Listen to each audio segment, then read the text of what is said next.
Well, hello, everybody. We have been so excited for this conversation, and I'm going to just bring Laurie to stage with us. Hello. Why are we not? There we go. My mistake. Hello. Great to see you, Debbie. Oh, I'm so happy to see you, Laurie. You have had a very, very big weekend. Absolutely. I am exhausted in the best way possible. It was incredible. Absolutely incredible. Well, let me set this up a little bit for people that do not know my dear friend Laurie. Laurie and I have met through Dean Graziosi and Tony Robbins, been friends for quite some time here, and I'm cheering her on behind the scenes of this new thing that she has had an opportunity for, which she's going to share with you. And I finally just said to her, Laurie, I need you to come on and share with our extraordinary women, which of course, Laurie has been a guest of mine several times. And she also just said, yes, let's do it. And then timing has to work out. And so here we are on a Monday morning. I believe it's a Monday evening for you after an extremely busy weekend. And so we're so grateful for you to join us. Laurie, why don't you just tell everybody just a tiny bit about who Laurie Mabelis is, and then we're going to get into some behind the scenes. Yeah. Yeah, it's in the thing here, right? Public speaking coach. And then what does that mean? Like what makes me so excited in life is seeing people with great stories, great visions, great dreams, and then to help them get clear on what it is, create a keynote to share on stages, and then help them find the stages and monetize those as well. Yeah. And she does that extremely well. And you can tell by her energy, we're going to get a little bit more into that of what brought her to that realization. And actually, I said before that we have many different times that Laurie and I have spoken about that and that journey. But one thing you'll always hear people say that Laurie brings the realness to public speaking. Your energy is always just right there. Like you're not hiding who you are. You're amplifying that, and you're always giving permission to others to also amplify who they truly are so their personality can show up on stage. Laurie, if you don't mind, I'm going to read something that I read you post this morning, and it really just touched my heart. And I really think it's important to start this session off this way. So Laurie just made a Facebook post 3 hours ago, and it says, yesterday was a night little Laurie would have dreamed about. Little Laurie was shy. Little Laurie didn't speak up. Little Laurie hated the spotlight. And yet, deep down, she wanted it. She just wished for the courage, not only to say that she wanted, but to dress up, to feel like a princess, to actually enjoy the spotlight. Little Laurie, we did it. Squeezing our toes into those freaking heels was so worth it. Being a speaker and a host of a film premiere, walking the red carpet with friends for life. So when you think this is not for me, ask yourself, is that really true? Or are you hiding from your big dreams? Life is short. Why not go for it? When I read that, number one, it brought tears to my eyes, but it also connected me back right here where we are right now, inside of the Be Extraordinary Women's Network, sharing extraordinary stories of women that are making extraordinary moves across the globe. And those moves can be little moves. In fact, Laurie, you said to me, it's the small steps that made this big thing happen. So take us behind the scenes and tell us a little bit more about what we're actually talking about right now. Yeah. And thank you for reading that, Debbie. It's from the heart. And it's so cool that it resonates. This is exactly the point that I'm most excited about talking about as well. Because you see, a stage, you see a premiere, you see 300 entrepreneurs, you see the biggest stage of Amsterdam. It's like, it is just all so cool. And then what I notice a lot is that when people see stuff like that, it can feel intimidating at the same time. It's like, that's really cool for you, but it's just so far from my reality. I'm not even inspired. I'm just happy for you. And I think the cool thing about this specific event is that the story started in June for me personally, where I was just overwhelmed. Like there's places where, you know, you see other people having success, but then you don't know what happens behind closed doors, right?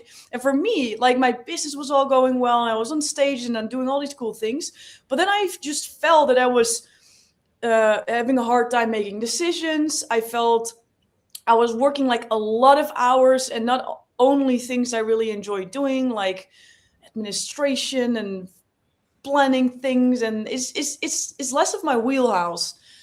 Um, I went to an event that we all do. You know, I went to a dinner with other entrepreneurs that we all have done sometimes. And this one was not fancy. It was with 10 people, maybe 15. And I was sitting to a guy, next to a guy, and I was sharing my experience of how I was feeling. And then he asked me a question that I think is a very profound question for all of us to ask ourselves sometimes, which is, how do you get back into your zone? Like, how do you get back to the zone that you know you have? And what can you do now to get back into it? And for me, the answer was very obvious. I was just not asking the question. And that is, go back to nature.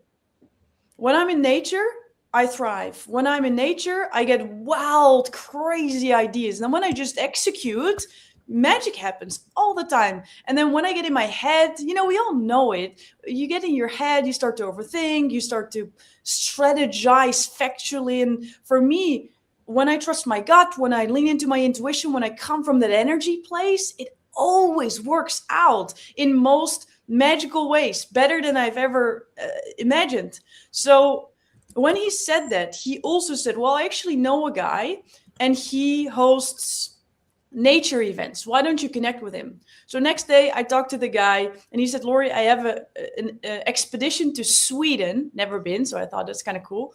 I'm like, when does it start? He's like, in 2 weeks. And I'm like, I cannot go in 2 weeks. I'm busy, right? Aren't we all? We're too busy to do anything. When I said that, I was right. But what I felt was the other side. I felt I needed to go. So I just made it happen. I just made it happen. I had a call, like literally, Debbie, I had a call on the airport. And we had to hike fast the last day because I needed to have a call. And then, you know, like, and the rest I kind of managed, but it was not perfect timing at all, but I just went for it. And when I was there, turns out there's a documentary filmmaker there. I knew there was a guy who was going to film, but I didn't know that it was going to be a documentary. I thought it was like a fun YouTube after movie or something. But then, I mean, the guy had like drones and things, and he was like super creative. So we started to create some cool content. I'm like, oh, these will be cool reels, right? So now the vision started to expand while we're moving, right? That's the cool part, and that's the point I want to make. It's not this big vision, this big application, this big stage. It is the compound effect of all these small yeses, right? Because when we're there, the guy who creates this film, he shares a dream.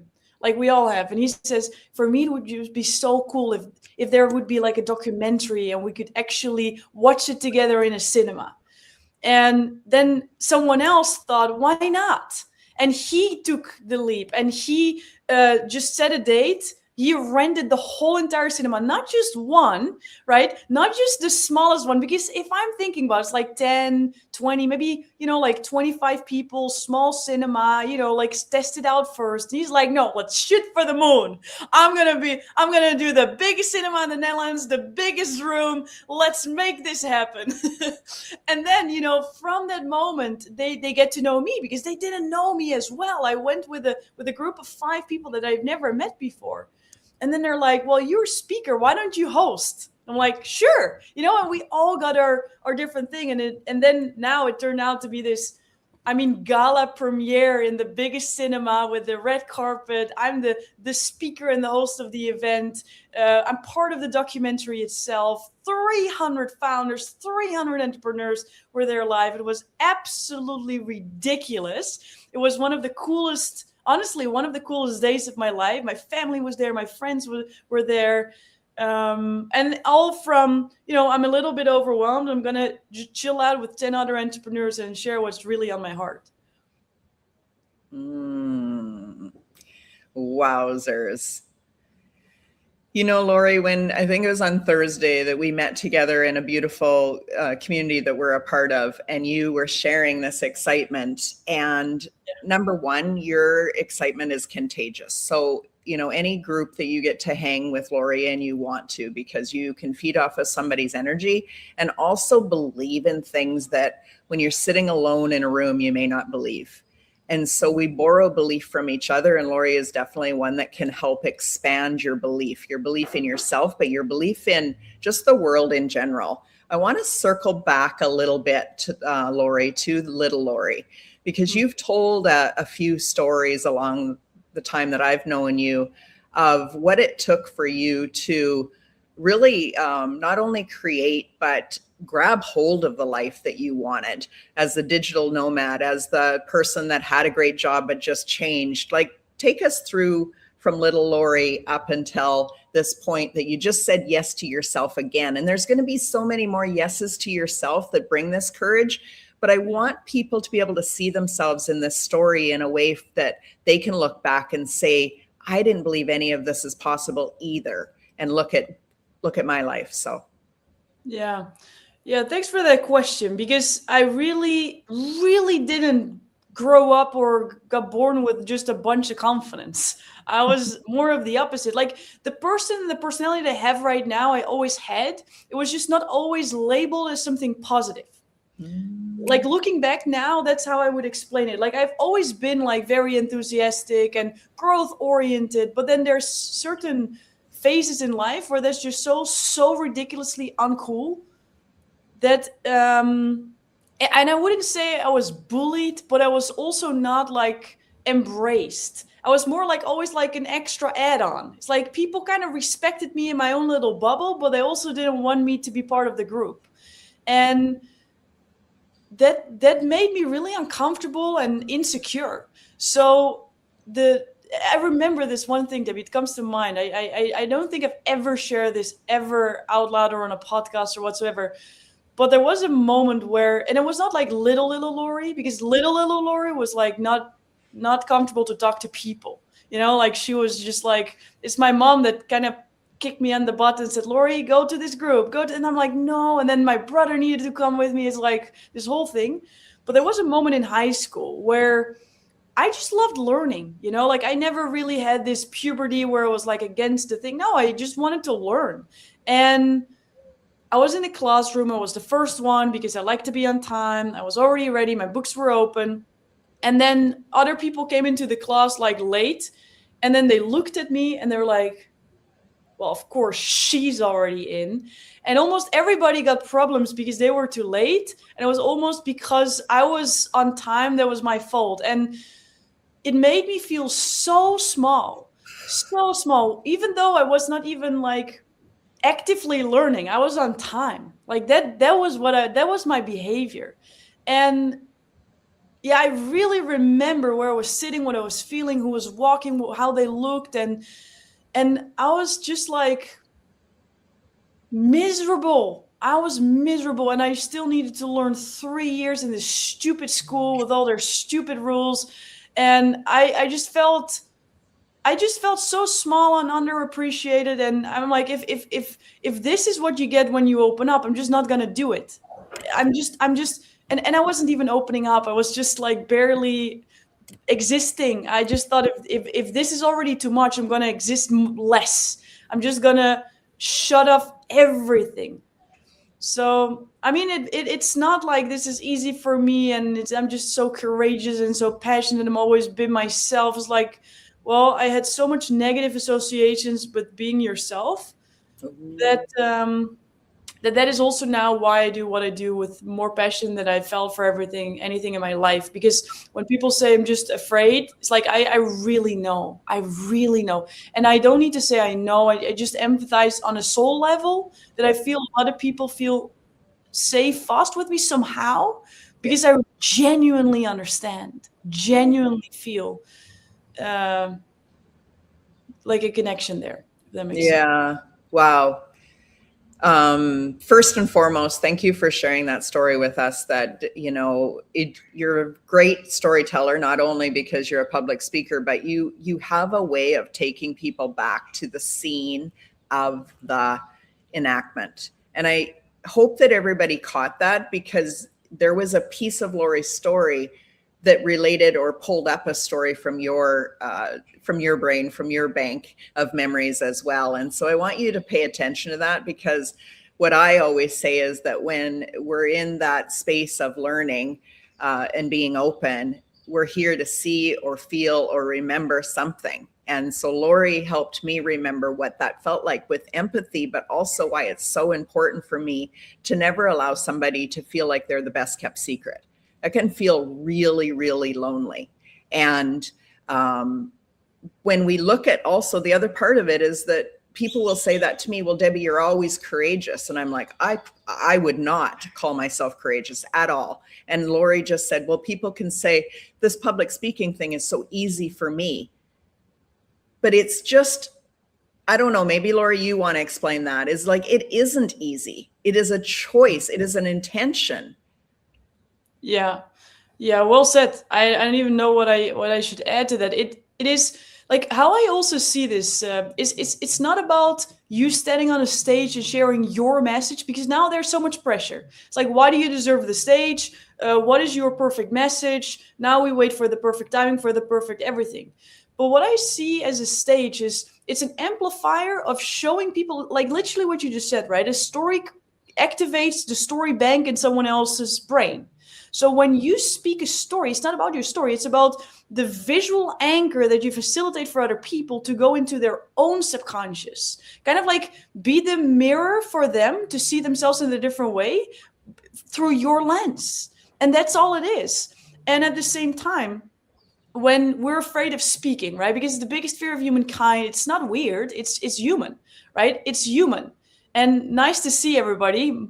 Magali, so fun that you're watching live, right? And I would love to see in the chat also if this resonates with you, is that when we're afraid of speaking, it's not just speaking on stage that we're afraid of, it's what it represents in other areas of our life, doesn't it?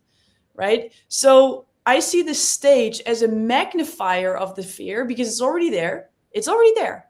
It's more like it magnifies it. It creates like an easier place for us to look at the patterns that are already running us. So and now it becomes not a scary place, but it becomes one of the biggest opportunities that we've got. Because when we are able to just accept ourselves with our imperfect message, which is what 100% is, because it is not perfect. It's just not, right? And instead of resisting that, it's like, what if we accept that it's imperfect? Because it's authentic. And maybe that is perfect. So we start to redefine what perfection really means, and we start to take action, and you start to create movements, and then you get it on a small stage, and you get a ripple effect of people being grateful for you, and then you're able to see the world as a stage, your life as a stage, and you're just willing to step up for who you really are and what you really believe in. Yes, yes, yes. Oh my goodness. Okay, so you can just see the passion that comes out, and none of this conversation was planned because I'm literally sitting here at 8 a.m. in Mexico having coffee with Laurie. But thank you for joining us, the people that are joining us, because one of the question was, I want to hear what you're saying after your screening.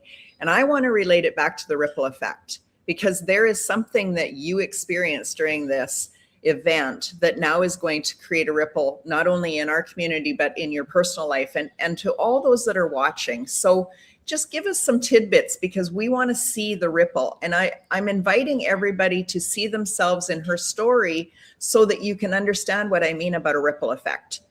It's only an aha moment or a shift in your perspective or anything that, or even a brave move that says, I'm going to do that, so that you can also witness the ripple effect. So the stage is yours, Laurie. I can't wait to hear all about this screening. Yes. The screening, as in what happened yesterday. Yeah, Laurie, Mari wants to know what happened yesterday. What are you saying after that experience? Yeah, well, honestly, like a friend of mine just asked me this morning, like, how was it? Because there was so much stuff that went wrong, you guys, that no one knows, but like, it was so shitty. As in, like I ordered a dress. I was really nervous about that because I love feeling beautiful, but wearing a dress and then walking on heels, like I see that as a skill that I've not yet so often practiced. So for me, that was a step. And then the dresses that I ordered, they arrived today. So there was nothing. So one day before, like on Saturday, I had to go shopping for a dress because it's a gala. Christmas is just finished. New Year's is just finished. There's nothing out there. And I'm just freaking out because I cannot come in like sweatpants, you know, like I need to wear something fancy and I don't have anything in my closet. So friends of mine come to the rescue, and together we are going to all these stores. And I really don't enjoy shopping. I really don't enjoy it. So we're just going from store to store to store, and then we got an idea. Why don't we go to a bride, like a bride's dress for brides place, and then I get like a bridesmaid's dress, right? And that's just the one. So we have the dress, we go for all these little details, and it works out perfectly. And then on the day itself, and this is what I shared with my friend this morning as well, because he asked me, did it work out with the dress? And then how was it? And I said, it felt like a mix between like a 50th birthday, a wedding, and like a surprise party all at once. And it was not about me, but that's the experience that I felt personally. It was just so epically profound. Like to have this whole mental situation where you're like, oh, hopefully this is going to be all right. Where 10 minutes before I didn't even know what I was actually going to say on stage, but I just knew this is it. Like, this is what I've dreamt of my whole entire life, like on the red carpet. It was like being a celebrity. And that should not be your drive, but it is also not something I think you should be embarrassed about of sharing. That it's just like super cool, and that feeling is just beyond anything I've ever felt before. And the cool thing about this one was the premiere was amazing, everything was amazing, but my family was there too, right? My mom, my dad, they rushed because they had all kind of appointments, and they were there. My dad went to the store this week to buy his suit because this was going to be special. My grandmother was there. She had to, arrange a hotel because it's really far from her. And she at her almost 80 ye's old, she's almost like a 3-day experience for her to be there, very past her bedtime. Two of my friends flew all the way from the UK to be part of this. Like, it was just so special to share this with people you love, because there's nothing like it. Like, we both know Noelle, right, who is incredible with the Wheel of Life and helping people live into their full potential as well. And she taught me bundling. Like, I love what I do. Like, I so overwork myself, and I love that. I don't want it any other way.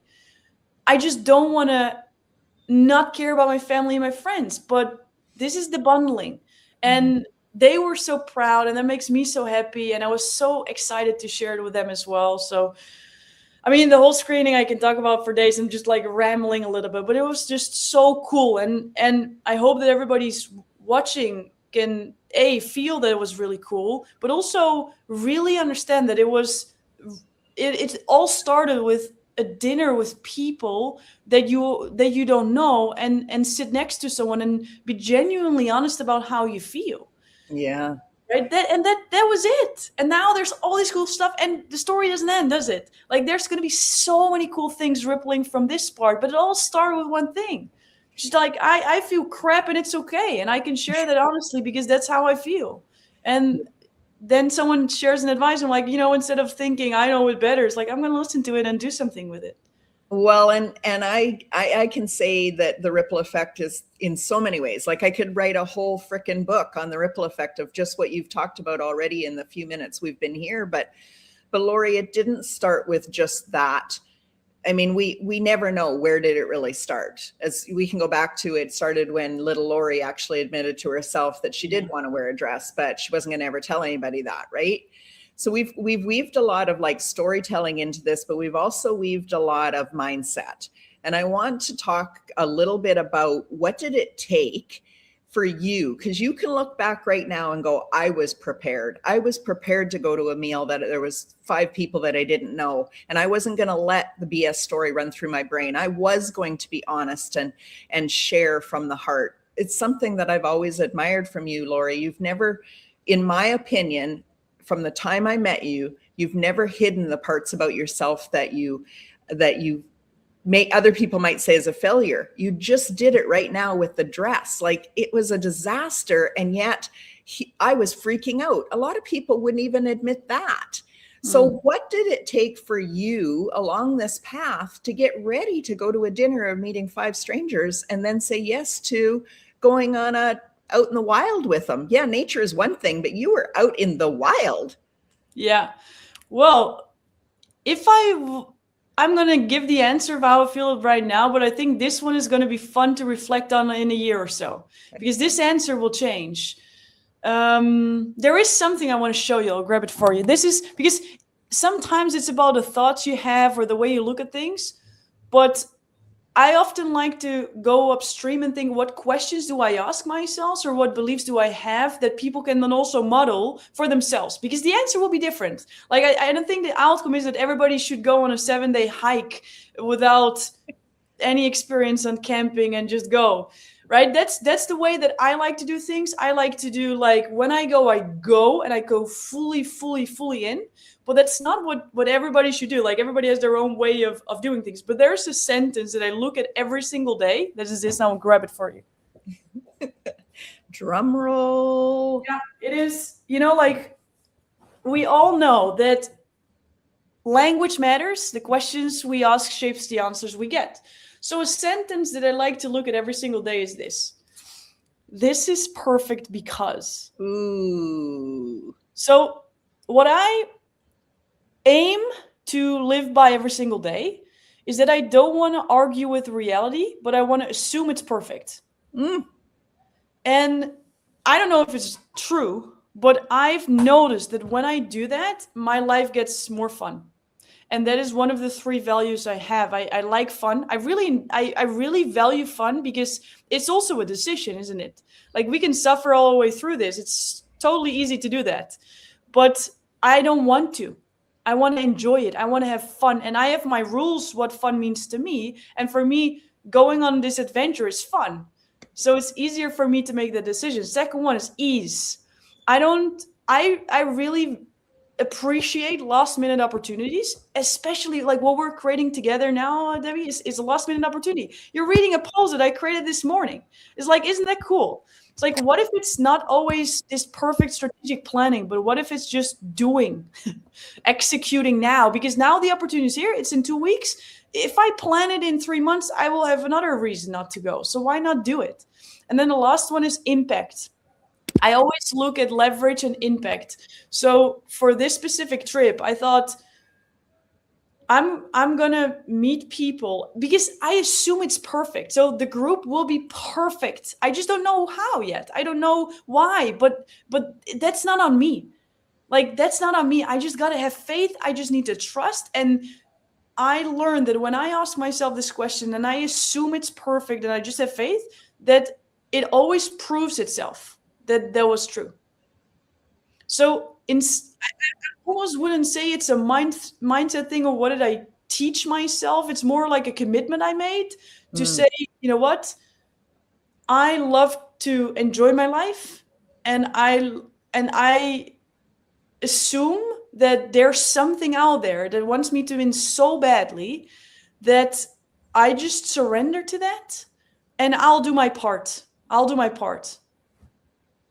Yeah, wowzers. Such a great answer. Because to me, that's living life on purpose for a purpose, right?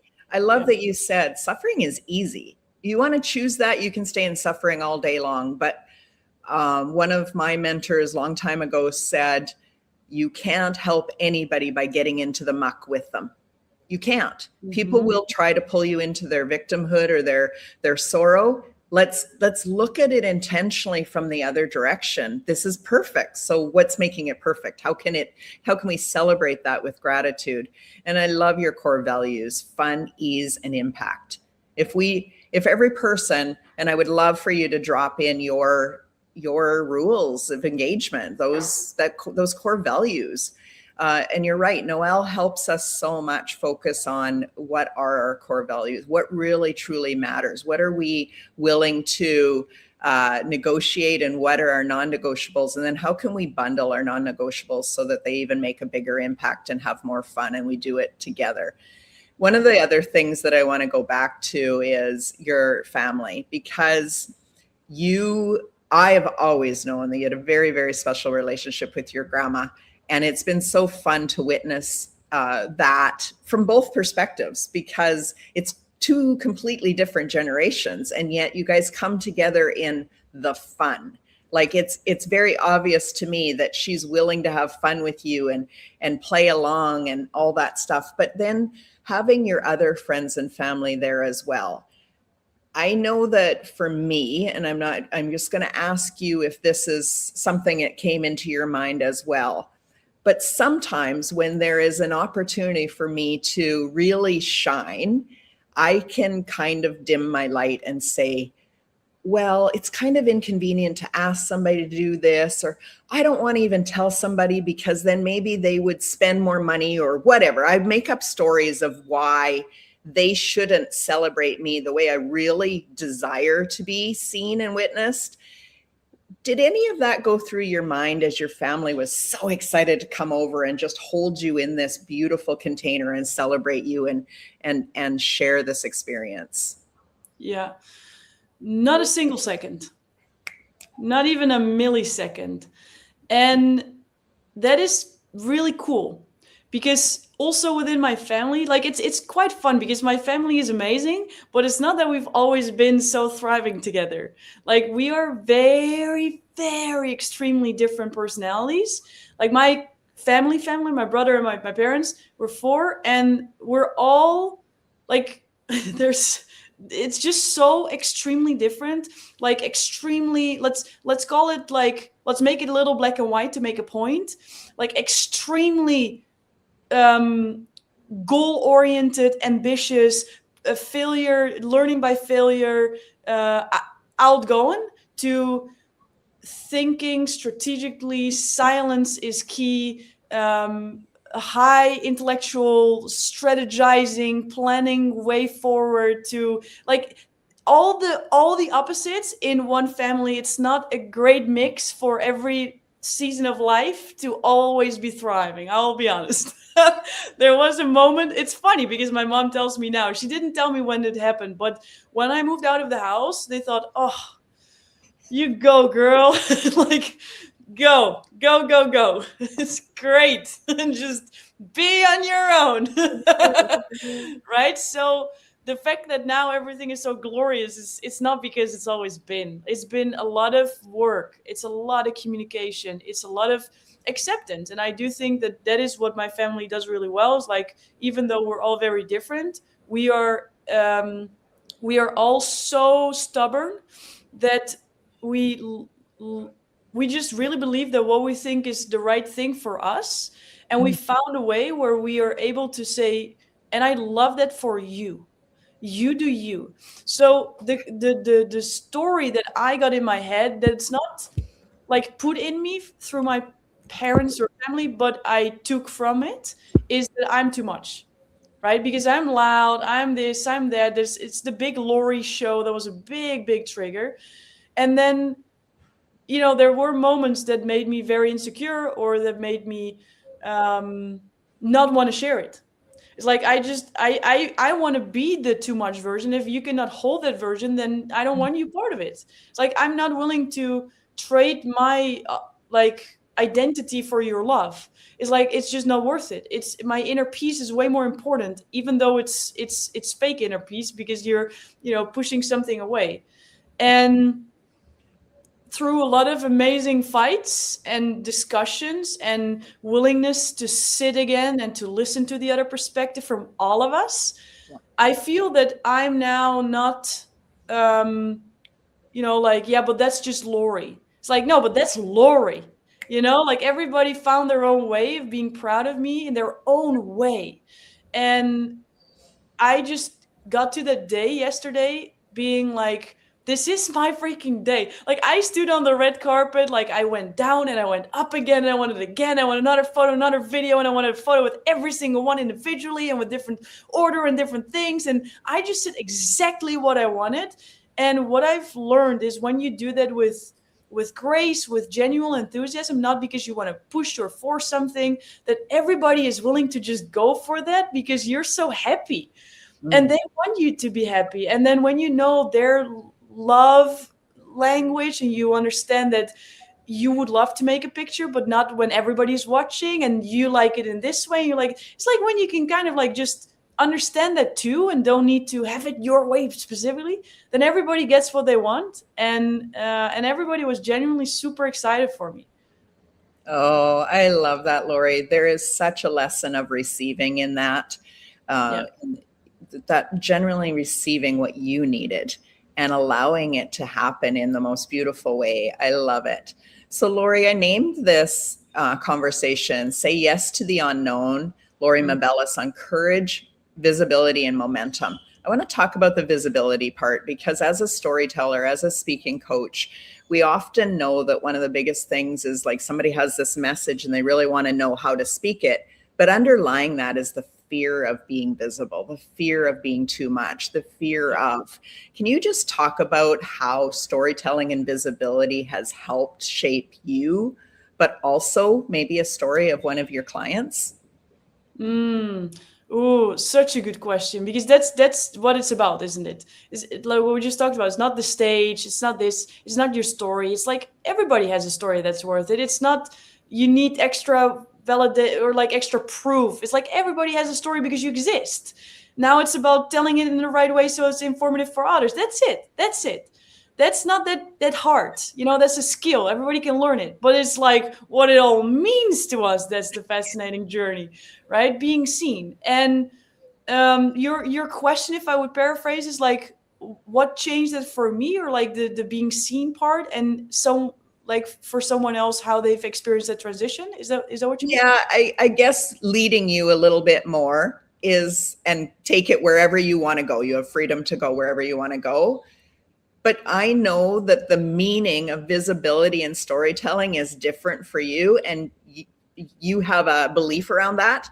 But a shift that happened to a client, that you took them through that so that they understand that being visible is okay. It's safe. It's meaningful. It matters. Everything happens when you take that courageous step to be visible. I think what I want to show, because we're doing this all spontaneous, I actually want to share a video with you that was taken yesterday. Because there was a client that traveled all the way from the UK, flew in to be part of this event. And then we had a beautiful conversation because we met online. I'm training online. And then we see each other in person. And this video was just her speaking from the heart. And while sharing this with you, I think this is completely the answer of your question. Is it okay? Yes, absolutely. I'll share it with you. This is Beirut. She is incredible. She is from the UK. She came from like she was a numbers person, like accountant sort.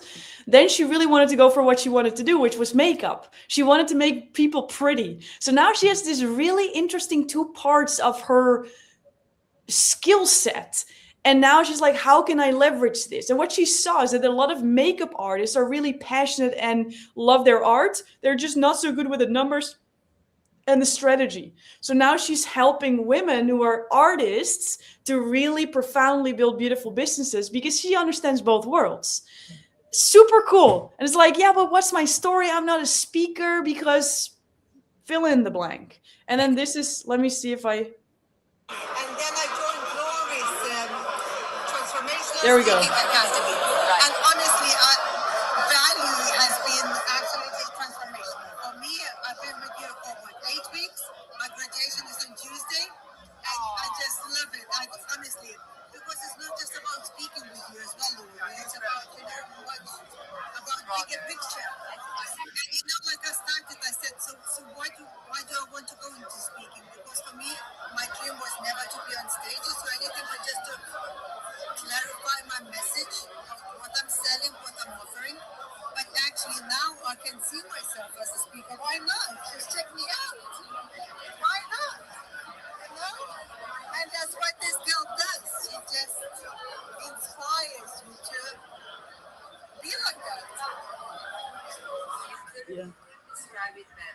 it's like when you don't believe that speaking is an identity that's part of you because it's something you dream of, but you're willing to lean into the path. Like that's all it takes. It's a genuine curiosity to the thought, what if it could be? That's all it needs. And then there's just needs to be a structure and a safe space to fail and to still be loved, because that's what it's about. It's like when you fail, because you will.